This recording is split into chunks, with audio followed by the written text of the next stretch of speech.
हरिओम. अष्टावक्र गीता. योगदास श्री जय गणेश जोशी यांचे प्रवचन. अध्याय 5, श्लोक क्रमांक 3. प्रत्यक्षमप्यवस्तुत्वात् विश्वन्नास्तमले त्वयि रज्जुसर्प इव व्यक्त मेव मेव लयं व्रज. भावार्थ. विश्व वस्तुतः प्रत्यक्ष दृश्यमान होत असूनही तुझ्यासारख्याला ते दोरी सापाप्रमाणे अस्तित्वात नाही हे जाणल्याने तू मुक्ती प्राप्त कर. दोरी सापाचा पारंपरिक दृष्टांत अष्टावक्र मुनींनी येथे पुन्हा वापरला आहे.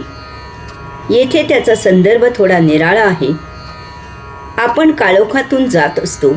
वाटेत वस्तुतः प्रत्यक्ष दोरी पडलेली असते, परंतु काळोख असल्यामुळे ती दोरी आपल्याला सापासारखी भासमान होते.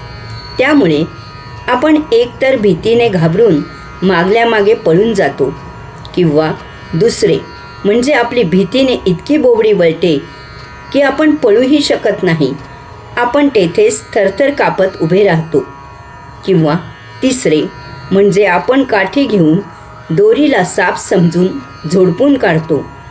किंवा चौथे म्हणजे आपण वस्तुस्थिती समजून घेण्यासाठी तेथे उजेड करतो आणि मग वस्तुस्थिती लक्षात येते की तो साप नसून दोरी आहे. यावरून मानवाने समजून घ्यायचे आहे की कोणत्याही परिस्थितीने घाबरून न जाता प्रत्यक्ष वस्तुस्थिती जाणून घ्यावी. त्यासाठी अज्ञानरूपी काळोख ज्ञानरूपी प्रकाशाने उजळून काढावा. पळून न जाता, भीतीने गडबडून न जाता, तसेच आततायीपणे न वागता ज्ञानदीप प्रज्वलित करावा. म्हणजे आपल्याला सत्यज्ञान प्राप्त होते. त्यायोगे गैरसमज होत नाही. आपल्या हातून योग्य तीच कृती घडते. आपली ज्ञान ग्रहण करणारी पंचज्ञानेंद्रिये धोका देऊ शकतात. ती त्यांच्या आकलन शक्तीनुसार त्यांना समजलेली माहिती आपल्याला जशीच्या तशी देत असतात. त्यात त्यांचा दोष नसतो. दोष आपला असतो की मिळालेली माहिती बरोबर की चूक याची शहानिशा न करता आपण एकदम कृती करायला धावतो. आपण विवेकाने आणि संयमाने वागत नाही. हीच गोष्ट आपल्या नित्य जीवनात सतत घडत असते. याचा आपल्याला पत्ताही नसतो. आपण वस्तुजगत वापरतो आणि त्यायोगे मुख्य म्हणजे आपण जीवित राहतो. तसेच त्या वस्तुजगताचा मनमुराद आस्वाद घेतो. त्याची लज्जत आपल्या देहादी इंद्रिये घेतात. देहादी इंद्रिये यामुळे इतकी सुखावतात, ती वस्तुजगताच्या प्रेमात पडतात. ती वस्तुजगताकडे इतकी आकर्षित होतात की त्या वस्तुजगताचा प्रत्यक्ष उपयोग काय आहे, किती आहे, कसा आहे याचे भान न ठेवता ती त्यांच्या कच्छपी लागतात. वस्तुजगत वापरायला मिळाले याचा अर्थ ती आपल्या मालकीची झाली असा गैरसमज करून घेतात. येथेच आपला भौतिक पाय घसरतो आणि आपण वस्तुजगताच्या भोगापवर्गतेत अडकतो. वास्तवात वस्तुजगत हा परमात्म्याचा मायावी पसारा आहे.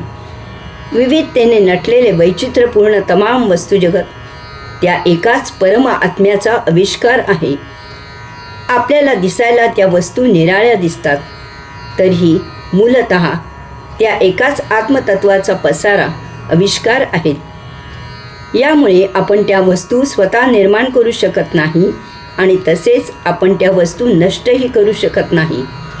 आपल्या वापरामुळे त्यांचा आकार, रूप, रंग, गुणधर्म इत्यादीत बदल होतो, परंतु कोणत्या तरी स्वरूपात वस्तू सदा अस्तित्वात राहतात. तसेच वस्तूंच्या या मायावीपणामुळे आपण त्या आपल्याबरोबर घेऊन जाऊ शकत नाही. त्या महाचंचल असतात. त्यांना स्थिर करू लागल्यास नियती अशी काही परिस्थिती निर्माण करते की त्यांचे आपल्यासाठी असलेले स्थैर्य नष्ट होते.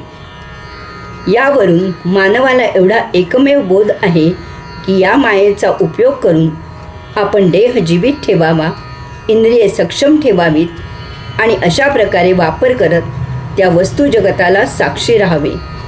त्यांचा संग्रह करायला, त्यांना स्थैर्य द्यायला, त्यांच्यात बदल करायला जाऊ नये. जीवित देहाचा उपयोग करून परम आत्मज्ञान प्राप्त करावे आणि कैवल्यानंद घेत यथाकाळी मुक्त व्हावे. हरिओम.